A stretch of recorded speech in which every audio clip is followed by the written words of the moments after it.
Imagine this. You wake up one morning in your 70s or 80s, not with dread or discomfort, but with a quiet confidence that your body, mind, and spirit are still very much alive and working together in harmony. You brew your favorite tea, step outside into the crisp morning air, and take in the silence, not as loneliness, but as peace. Is this just wishful thinking? Or could it actually be your reality if you took the right steps today?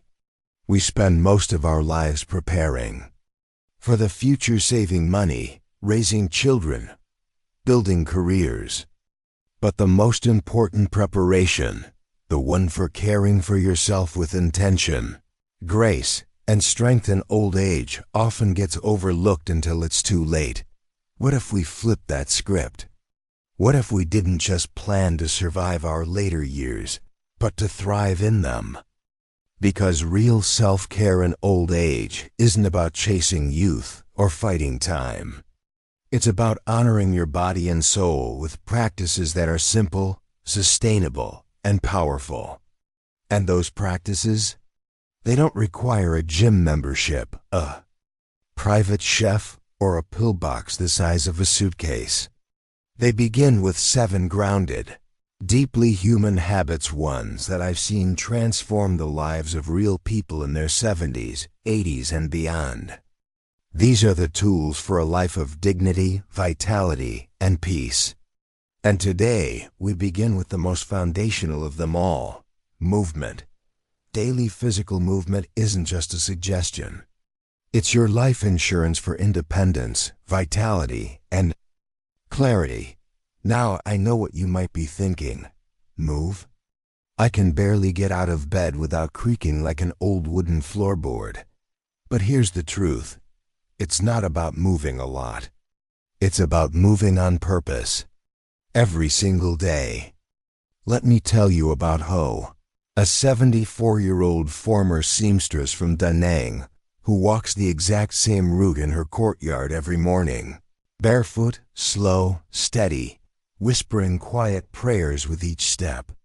She's not trying to lose weight or hit a step goal. She's grounding herself mentally, emotionally, and physically. That daily rhythm is her anchor. Studies consistently show that even modest physical activity improves blood circulation, joint mobility, digestive health, and even memory retention. And yet, millions of older adults quietly fall into sedentary routines after retirement, sitting more, doing less, and unknowingly inviting stiffness, weakness, and emotional fog into their lives. Why? Because they think they've earned their rest. And yes, rest is important, but stillness, day after day, is not rest. It's erosion. Now let's get real. You don't need to train for a marathon, but you do need to train for life. For walking to the bathroom at night without falling. For lifting a bag of groceries. For stepping into the shower without fear. That's the true meaning of fitness in old age, not vanity, but vitality. And the beauty is, it starts small. Standing up and sitting down in a chair 5 times. Using your arms for support if needed. Taking a 5-minute walk around your block, or even just from one end of your apartment to the other. Gentle arm circles, leg lifts, or balance practice using the kitchen counter. These are not gym exercises. They're life-preserving rituals. One of the most inspiring stories I've come across comes from Mr. Raman, a retired fisherman in the Philippines. After a stroke left his left side weak, he started doing what he called fisherman's rehab, lifting a half-empty bottle of water up and down while sitting on his porch, pretending he was still pulling up nets. It wasn't just physical therapy, it was identity recovery. He was reminding his body, we are still here. We still have work to do. That, my friend, is movement with meaning. And for anyone who thinks it's too late, let me leave you with this. Your muscles may not grow like they did when you were 30, but they do still respond. Your bones still crave pressure. Your heart still wants to be strong. And your nervous system still lights up when you move with intention. Even the smallest commitment done daily can reignite life force within you. So here's my challenge. Today, pick one movement and make it yours. Own it, reclaim it. Don't do it to stay young. Do it because you are still here. Because your body, however weathered, is still yours to steward. And because when you move, you are telling the world and yourself, I am still living. 2. Simple, nourishing eating routine. Eat whole, recognizable foods, vegetables, lean proteins, whole grains, healthy fats. Prioritize digestion, energy, and simplicity over diet fads. Stay hydrated even when you don't feel thirsty. You are what you eat. We've heard this phrase so many times it's lost its edge. But in old age, it becomes frighteningly literal. The choices you make at each meal begin to echo throughout your body in more obvious ways. Stiff joints after processed food, sluggish energy after sugary breakfasts, even brain fog after skipping hydration. And yet, we often treat eating in our later years like a chore or worse, an afterthought. But here's the truth that transformed how I think about food in old age. Nourishment is not just about nutrition. It's about rhythm, stability, and ease. It's about making food your ally, not your enemy. And most importantly, it's about creating comfort through consistency. I remember a woman named Bia Lan in Bien Wen. Fun, 79 years old, and razor sharp. In both memory and wit. She told me once, I don't chase diets, I chase calm. Every morning, she makes herself a bowl of warm congee with ginger and scallions, followed by a banana and a cup of green tea. Same meal every day. I asked her if she ever gets bored. She laughed and said, no, because I'm not feeding excitement. I'm feeding my life. That stuck with me. She's not looking for flavor fireworks. She's looking for energy, digestion, and calm. And that, my friend, is where so many nutrition videos miss the mark. They bombard you with superfoods, supplements, or anti-aging hacks that feel like a full-time job just to keep up with. But what elders who thrive understand is this: simplicity wins. Meals made of whole, recognizable ingredients, vegetables, whole grains, lean protein, healthy fats are not just good for you. They're predictable. And in old age, predictability is peace. Your digestion loves rhythm. Your blood sugar loves consistency. Your energy levels adore not being yanked around by blood spikes and crashes. And when your body is in balance, your mind and mood often follow. Let's talk about hydration too. One of the most quietly devastating habits I see in older adults is forgetting to drink enough water. Not because they're lazy or careless, but because the sensation of thirst dulls with age. You could be dangerously dehydrated and not feel thirsty at all. And what does that dehydration do? It makes your joints stiffer, your skin drier, your memory hazier, and your mood more irritable. All because your body is operating like a plant without water, wilting silently.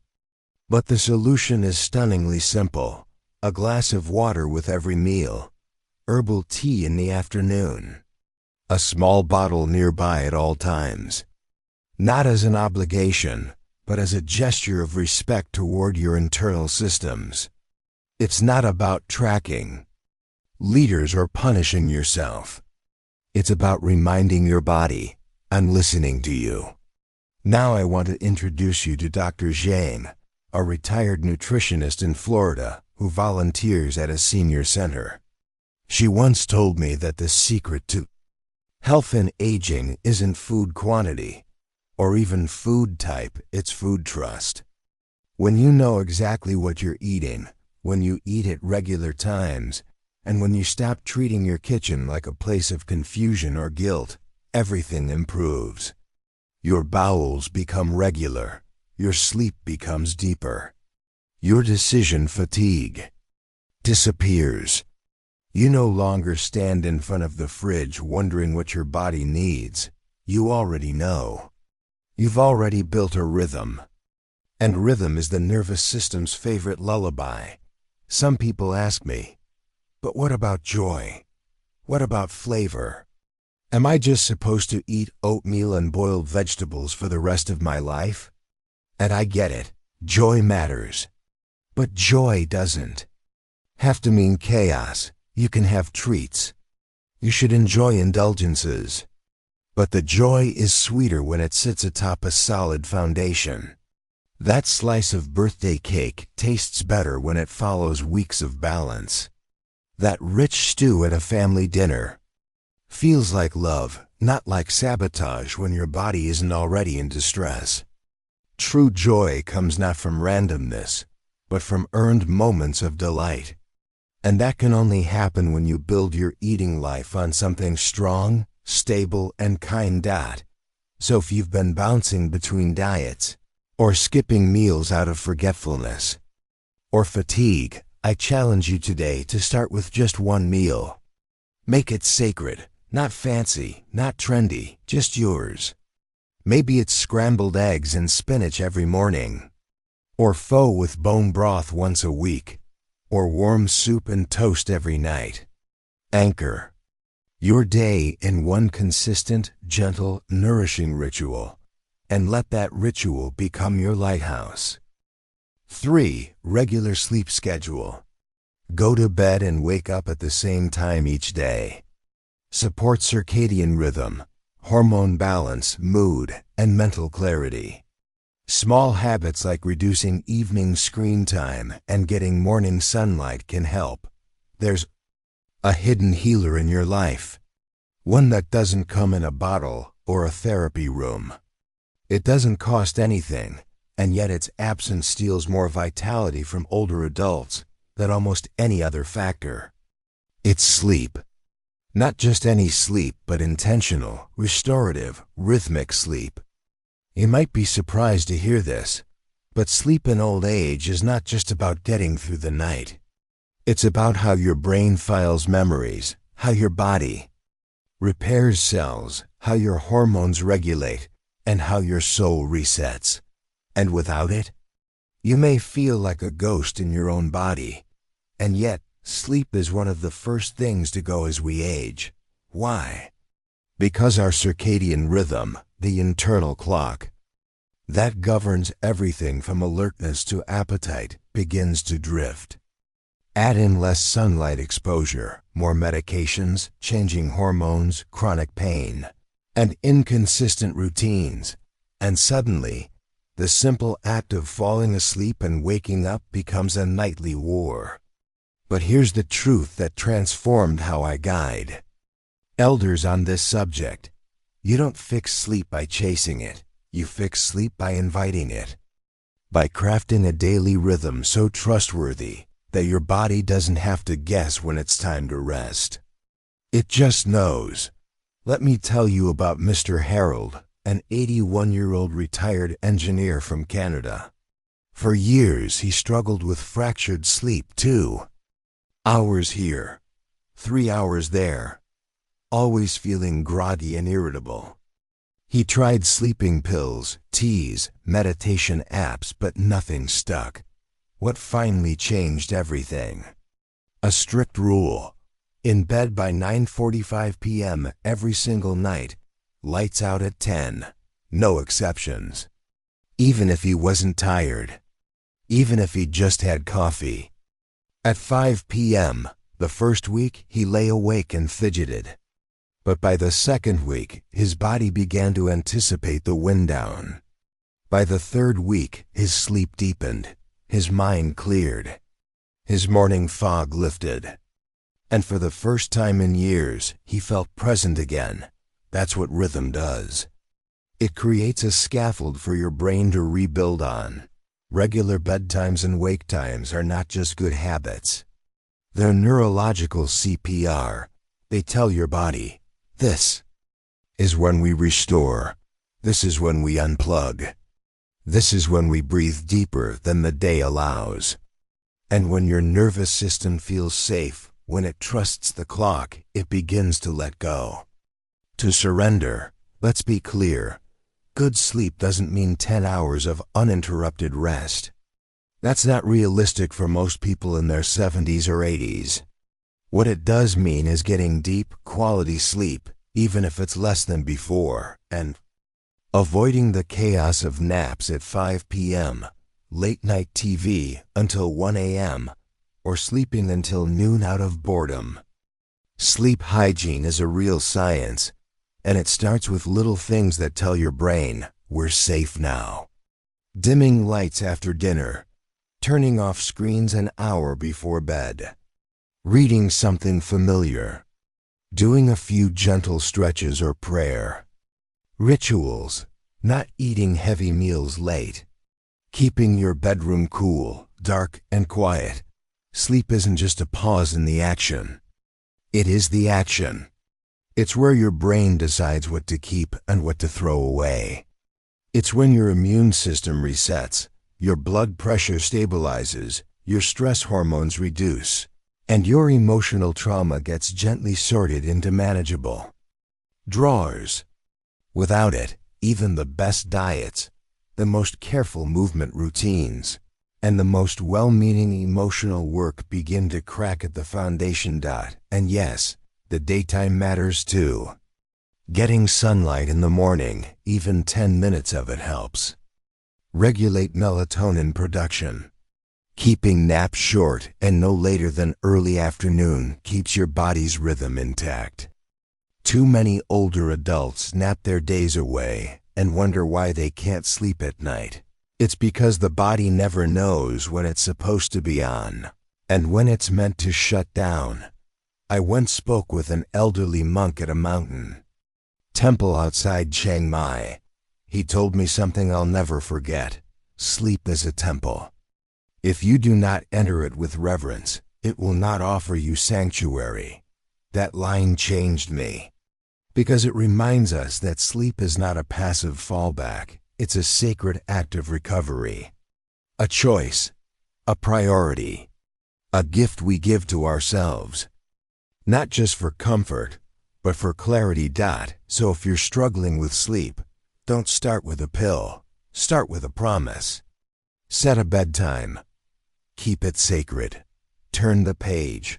Turn off the phone. And if you wake up during the night, don't panic. Let your breath anchor you back. Your body wants to heal. It just needs a routine it can trust. 4. Monitoring emotional well-being. Check in with your feelings daily and allow yourself to process emotions. Engage in journaling, prayer, music, or talking with others. Emotional stability helps reduce anxiety and supports resilience. Tend to think of aging as a physical journey: gray hair, slower steps, medications, joint pain. But if we zoom out, it's not the body that defines aging, it's the soul. It's how we feel when the house is quiet, when the children don't call, when friends pass away, when no one is watching. That's when your emotional health stands alone in the center of the room and whispers, "Can you still hear me?" Let's not sugarcoat it. Growing older can be emotionally brutal. The losses accumulate. The mirror becomes a stranger. And sometimes, even when everything looks fine on the outside, good meals, routine walks, a roof overhead, there's a quiet ache that lingers in the heart like background noise you can't shut off. And this ache, if left unchecked, it corrodes. More than happiness, it weakens your immunity, disrupts your sleep, dampens your energy, and worst of all, it makes you feel like you're disappearing. But here's the truth that too few people talk about. Emotional care is not a luxury. It's survival. It's the difference between aging with dignity and aging in despair. And the good news? You don't need to be a therapist, a writer, or a spiritual guru to tend to your emotional landscape. You just need to be honest with yourself and with someone else. Let me introduce you to Ms. Evelyn, 83, a former librarian from Ohio. She lost her husband 7 years ago. Her children live in different states.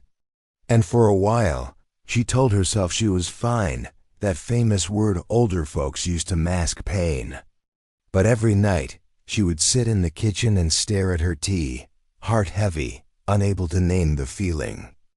Until one morning, she started a habit. She wrote 3 sentences in a notebook every day.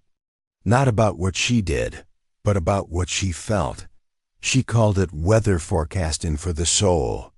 Sunny, gloomy, foggy, storm approaching. No pressure. To fix it, just acknowledge it. And that small practice changed everything. Her anxiety lessened. Her calls with her grandkids became more connected. And most importantly, she stopped feeling invisible to herself. That's the magic of emotional awareness. It doesn't erase pain, it gives it a home. And once your pain has a place to land, it softens. Now let's talk about loneliness, the silent epidemic among the elderly. It's not just about being alone. It's about feeling unseen. And the irony is, older adults often stop reaching out just when they need connection the most. Why?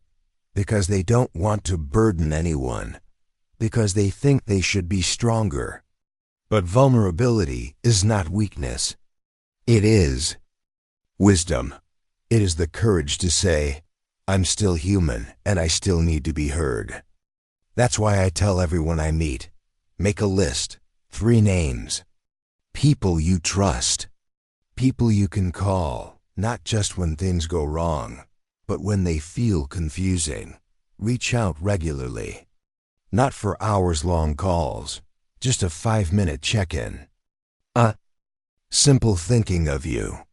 That's how you stitch connection into the fabric of your days. And if you can't think of 3 names, start with 1. A neighbor, a friend from church, a community center volunteer. If you have a smartphone, use it to video call or voice message. If not, handwrite a note. Emotional care doesn't require perfect conditions. It just requires effort. Let me be vulnerable for a moment too. My grandfather, who lived until 92, once told me that the hardest part of aging wasn't losing people. It was losing conversation. Losing the little daily moments when someone says your name with recognition. That haunted me. And it also inspired me to start calling him more often. Not with big news, just with little moments. And in those small exchanges, he came alive again. There is a direct link between emotional health and longevity. Seniors who tend to their emotional lives through journaling, prayer, storytelling, laughter, or community are not just happier. They recover faster from illness. They retain sharper cognitive function. They experience deeper sleep. They feel seen. And when we feel seen, we stand taller. We smile more. We carry ourselves not like people nearing the end, but like people still writing new chapters. So, if you've been silently pushing your emotions aside or telling yourself you're too old to feel this much, I invite you to pause. Ask yourself, what am I really feeling today? Name it, don't judge it, and then share it out loud in a notebook with a friend, because your emotional truth is not too much. It's not too late, and it's not unimportant. In fact, it might be the key to reclaiming joy where you thought only quiet remained. 5. maintaining hygiene and grooming. Cleanliness and grooming.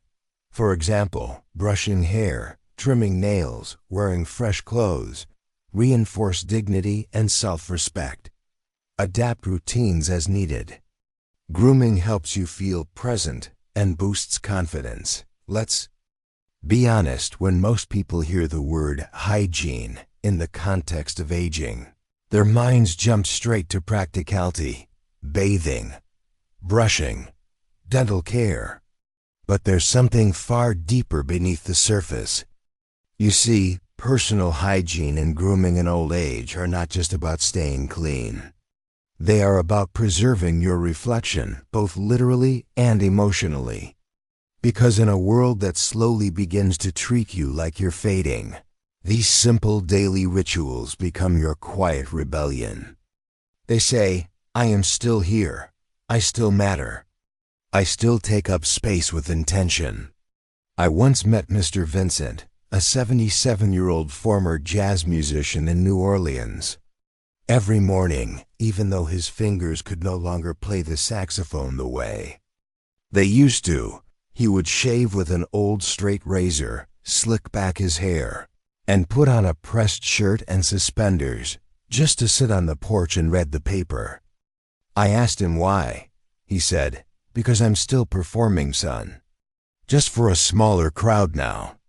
That answer gutted me in the best way, because it reminded me that grooming isn't about impressing others. It's about remembering who you are, especially when the world forgets. There's something deeply affirming about looking in the mirror and seeing someone who cares. Not someone flawless or fashionable or young, but someone present. Someone clean, deliberate, put together no matter what's going on underneath. And that sense of order radiates outward.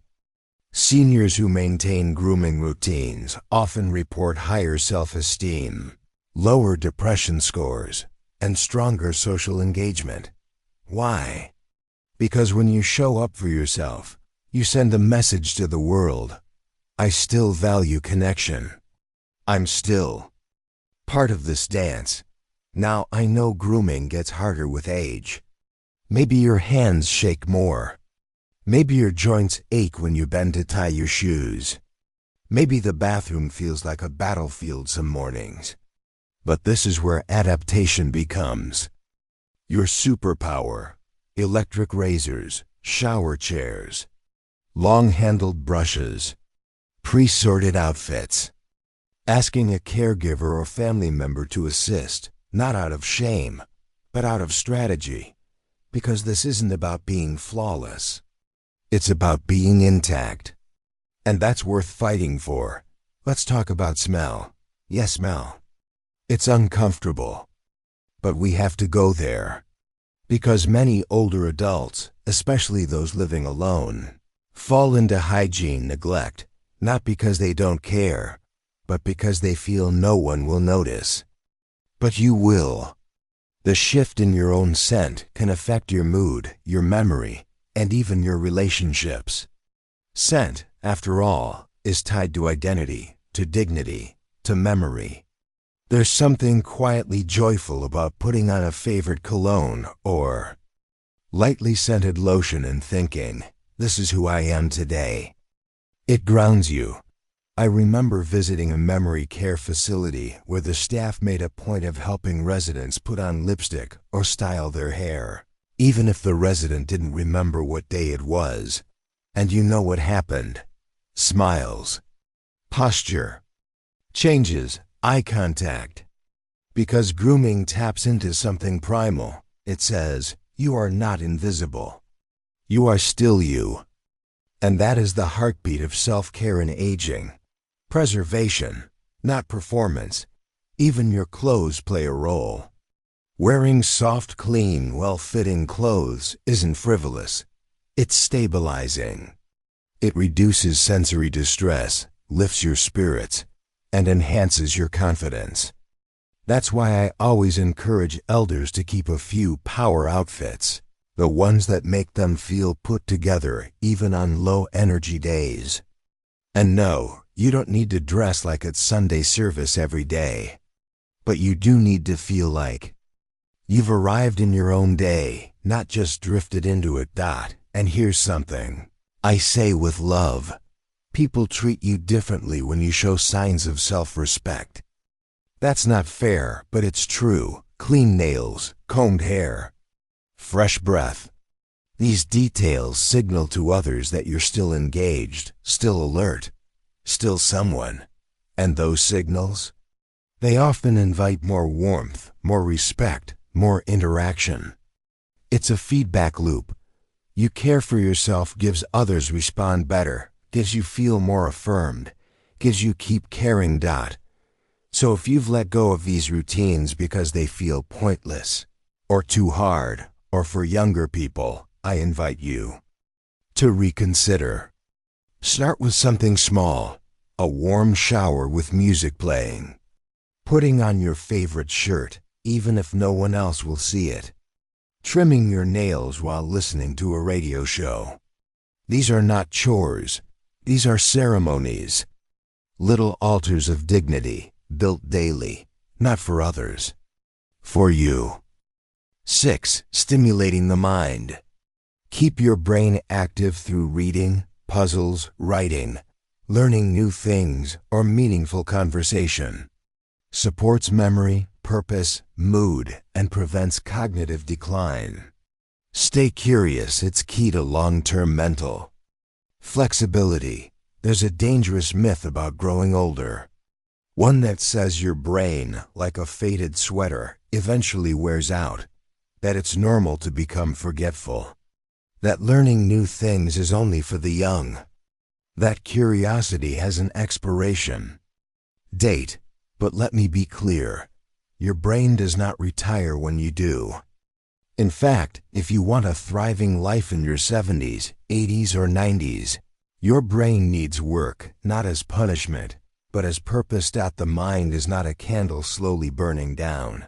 It's a muscle, a network, a living, pulsing machine that rewires itself every single day based on what you feed it.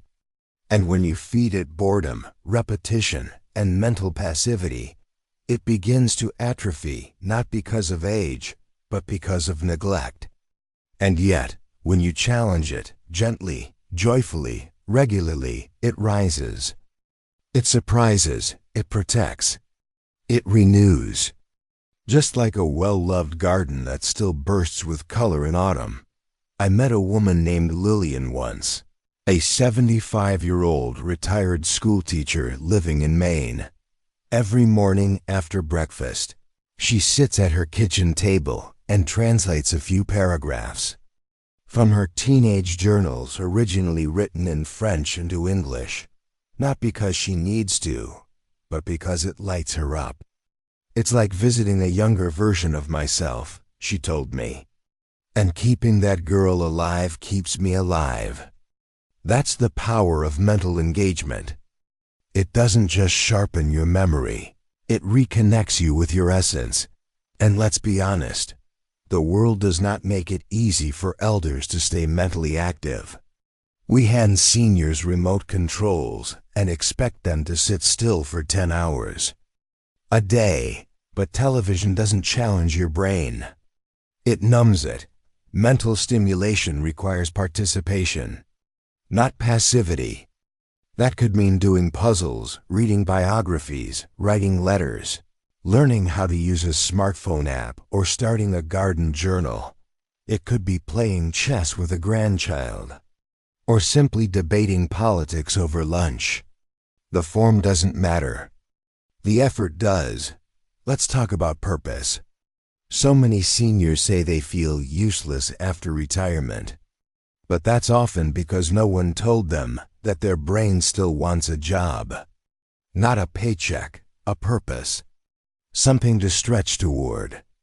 That sense of usefulness, it doesn't come from being busy. It comes from being engaged.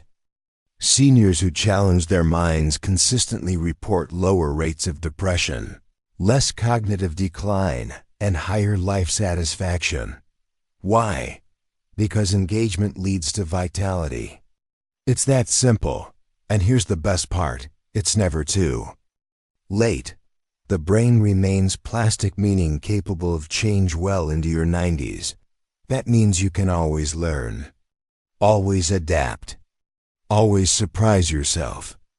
I once heard about a man named Cato, 88, who taught himself how to edit videos on his iPad just so he could make short documentaries about the plants in his garden. He had never touched a computer before age 80. Now he has a YouTube channel with thousands of views. And the smile he wears when talking about it. That's not pride. That's vitality. Even the smallest acts matter. Reading an article and reflecting on it, playing word games, learning a few phrases in a new language, trying to memorize a poem, writing down your dreams. These don't just pass the time. They carve the shape of your days. They give your brain something to wake up for. Let me say this plainly. Your mind is still relevant. Your ideas still matter. Your curiosity is still fuel. And when you stop engaging with the world starts to disengage from you. But when you stay curious, when you ask questions, challenge assumptions, seek out new skills, you stay present. You stay vibrant. You stay here. So if you've fallen into routines that feel dull, lifeless, or repetitive, I challenge you today. Shake something up. Read something that challenges you. Learn a fact you didn't know. Tell someone a story they've never heard. Write a letter to your future self. Not to stay busy, but to stay alive in the deepest sense of the word. 7. Asking for help without shame. Reaching out for help is a strength, not a weakness. Builds connection and ensures safety, stability, and emotional health. Creates opportunities for closeness and intergenerational bonding. Let me ask you something. When was the last time you asked for help? Not because you had no choice, but because you chose to invite someone in. For many older adults, this question stings. Because somewhere along the way, we absorbed the message that independence means doing everything alone. That needing help means you're slipping, failing, becoming a burden. But that belief, it's not just false. It's dangerous. Aging is not an act of isolation. It is a gradual transition into deeper layers of wisdom that recognizes that real strength isn't doing everything yourself. Real strength is knowing what you can do, what you can't, and who you can trust to stand beside you. That shift from hyper-independence to collaborative living is not a downgrade. It's an upgrade in grace. Let me tell you about Calvin, an 84-year-old retired postman from Nevada. For years, he insisted on doing his yard work alone. Gotta keep moving, he'd say. Until one day, dragging a heavy garbage bin to the curb, he slipped and strained his back. That moment changed everything, not because of the injury, but because it forced him to ask his grandson for help. And that small weekly visit, it became more than yard work. It became coffee and conversation. Inside jokes, storytelling, a bond that never would have formed if Calvin had stayed stubbornly self-reliant. So often, the fear of losing independence actually robs us of connection. We build walls instead of bridges. We pretend we're fine until we're not. And the sad part? Most people want to help. They want to feel useful, especially to the people they love. But we deny them that opportunity when we see help as shameful. We treat our own needs like failures, rather than invitations for trust. And let's not forget, asking for help isn't only physical. It's emotional. It's spiritual. Sometimes the most powerful thing you can say is, "I'm not okay today." Or, "I'm overwhelmed." Or even just, "Could you stay with me a while?" Those words don't make you weak. They make you real. And when others see your humanity, they're reminded of their own. That's the gift.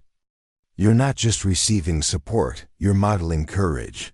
I once met a retired teacher named Mrs. Dow who started a peer support circle at her retirement home, not because anyone told her to, but because she realized everyone was struggling. Silently, once a week, they'd sit in a circle, drink tea, and share something real.